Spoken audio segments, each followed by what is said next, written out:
Welcome back, sir. All systems for gaming will be prepared in a few. Welcome everyone. So हा ICTचा second part आहे.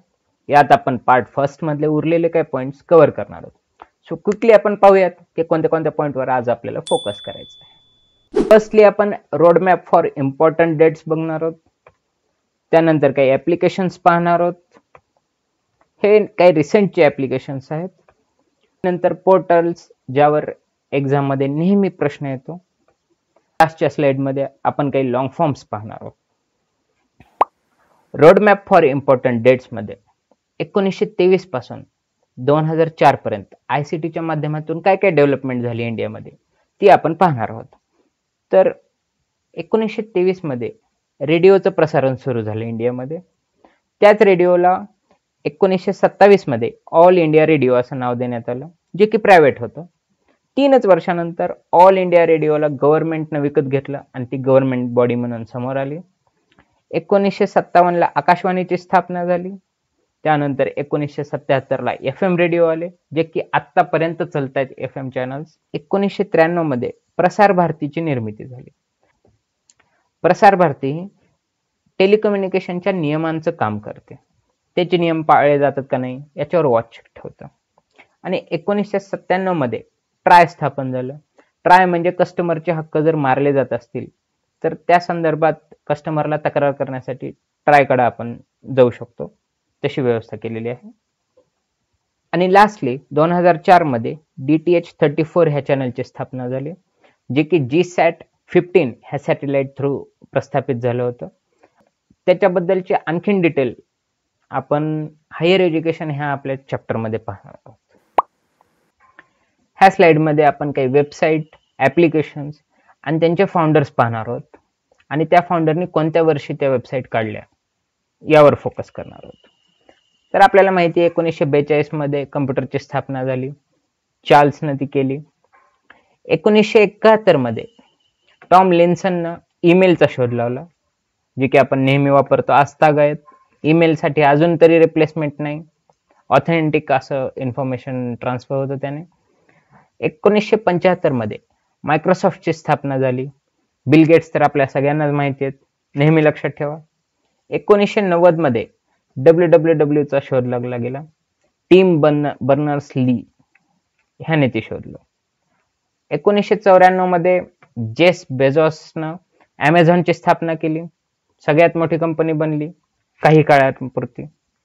1996 मध्ये हॉटमेलची स्थापना झाली.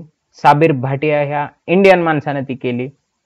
तेवढंच एकुलते एक नाव आहे इंडियन इथं. 1998 मध्ये गुगलची स्थापना झाली. लॅरी पेज आणि ब्रायन यांनी ती शोधलं, लक्षात ठेवा. 2001 मध्ये विकिपीडियाची स्थापना झाली जिमी वेल्सच्या सहाय्याने. ही स्लाइड फार इंटरेस्टिंग आहे कारण सगळेच ओळखीचे ऍप्लिकेशन इथं आहेत. तर चला तर मग पाहूयात ते कोणते. 2003 मध्ये लिंकिनची स्थापना झाली. हॉफमन आणि ब्ल्यू या दोघांनी मिळून ती केली. 2004 मध्ये फेसबुक आलं, मार्क झुकरबर्ग. 2005 मध्ये युट्यूबची स्थापना झाली. जावेद करीम, चेन आणि चेड असे ते दोन अजून माणसं आहेत. त्यांची नावं लक्षात राहत नाहीत म्हणून मी ते शॉर्ट फॉर्म मध्ये लक्षात ठेवलेत. 2006 मध्ये ट्विटर आलं. जॅक डोर्से याने ते बनवलं. पण नंतर ते कालांतरानं माझा फेवरेट पर्सन इलन मस्कनं विकत घेतलं, जो की अर्थात फिजिसिस्ट आहे, माझा सब्जेक्ट आहे तो. 2009 मध्ये व्हॉट्सअपची स्थापना झाली. जॉन कुन आणि काही व्यक्ती आहेत ज्यांचे नाव मी इथं मेन्शन करू शकलो नाही. 2010 मध्ये केविन सिस्ट्रमने इन्स्टाची स्थापना केली. 2011 मध्ये स्नॅपचॅट आलं. बॉबी मॉर्फीनं ते स्थापन केलं. आता बॉबी मॉर्फी नाव लक्षात ठेवण्यासाठी लॉर्ड बॉबी तुम्ही त्याचा रेफरन्स वापरू शकता. 2012 मध्ये झूम आलं, ज्याच्यामुळे की आपल्याला लॉकडाऊनची बहुतांश कामं सोप्या पद्धतीने झाली. इरिक युन हे नाव लक्षात ठेवा. आणि 2013 मध्ये टेलिग्राम आलं. निकोलाई डुरोवने ते काढलं. माझ्या असं लक्षात आलं की मागच्या 5 वर्षापासून सेटवाल्यांचा फोकस हा पोर्टल्सवर फार आहे. वेगवेगळ्या पोर्टलवर नोंदणी प्रक्रिया होते आणि त्यातून काही आउटपुट मिळवण्याचा सरकार प्रयत्न करतं. तर पाहूयात काही पोर्टल्स. जे की एक्झामसाठी खूप महत्वाचे आहेत. तर सारथी पोर्टल हे परिवहनासाठी आहे. रस्त्यावरचे जे वाहन आहेत त्यांच्या बाबतीतले नियम करण्यासाठी सारथी पोर्टल आहे. पवित्र पोर्टल हे शिक्षक भरतीसाठी आहे. त्यामध्ये पाठवलेला लोगो हा फार डीप आहे. एक माणूस काहीतरी आंदोलन करतोय. तर शिक्षक भरतीच्या बाबतीत अशी आंदोलनं आपल्याला अशात फार पाहायला मिळतात. सेवार्थ हे पोर्टल आहे कर्ज आणि पीएफ साठी.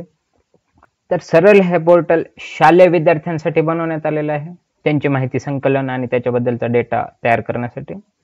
शगुन पोर्टल हे सर्व शिक्षा अभियान संदर्भात आहे, जे की फक्त कॅमेऱ्याच्या फोटो पुरतं मर्यादित नाही. शालार्थ हे पोर्टल इन्फॉर्मेशन फॉर इन्स्टिट्यूशनल म्हणजे जे एज्युकेशनल इन्स्टिट्यूट आहेत त्यांच्या माहिती अपलोड करण्यासाठी शालार्थ पोर्टल बनवले. आणि महाकोश हे पोर्टल परत एकदा वित्ताच्या संदर्भातच आहे. तर यामध्ये जास्त डिटेल प्रश्न येत नाही, फक्त ते पोर्टल कोणत्या संदर्भातलं आहे यासाठी. हे काही पोर्टल्स मी गोळा केलेले आहेत. तर तुम्ही अशा आणखीन पोर्टलचा शोध घ्या, ज्याचा की नक्कीच फायदा होईल नंतर तुम्हाला. लास्टच्या स्लाइडमध्ये आपण काही पोर्टल्स बघणार आहोत जे की एक्झाम मध्ये फ्रिक्वेंटली विचारले जातात आणि तिथे आपली चुकण्याची शक्यता जास्त असते, कारण कोणता तरी एक शब्द तिथे रिप्लेस केलेला असतो आणि आपल्याला घाईमध्ये वाचताना तो लक्षात येत नाही, म्हणून आपण पटकन चुकीच्या ऑप्शनला टिक करतो. तर माझं तुम्हाला सजेशन राहील की हा क्वेश्चन सोडवताना पूर्ण लक्ष देऊन चारही ऑप्शन वाचा, मगच टिक करा. तर पहिलं इथं लॉंग फॉर्म आहे PNG protocol network graphics, GIF graphic interchange format, URL uniform resource locator, PIB press information bureau. आता हे प्रेस इन्फॉर्मेशन ब्युरो बद्दल आपण युनिट 3 मध्ये पण काही अधिक माहिती बघणार आहोत. याच्यावर हे कॉर्क एक्सप्रेस सॉफ्टवेअर आहे आणि यावर मला असं वाटतं की अपकमिंग सेट मध्ये क्वेश्चन येऊ शकतो. GUI graphical user interface, JPG joint photograph extend group, DVD digital versatile disc, CSS cascading style sheets, CSS cascading slide sheets आणि LCD लिक्विड क्रिस्टल डिस्प्ले.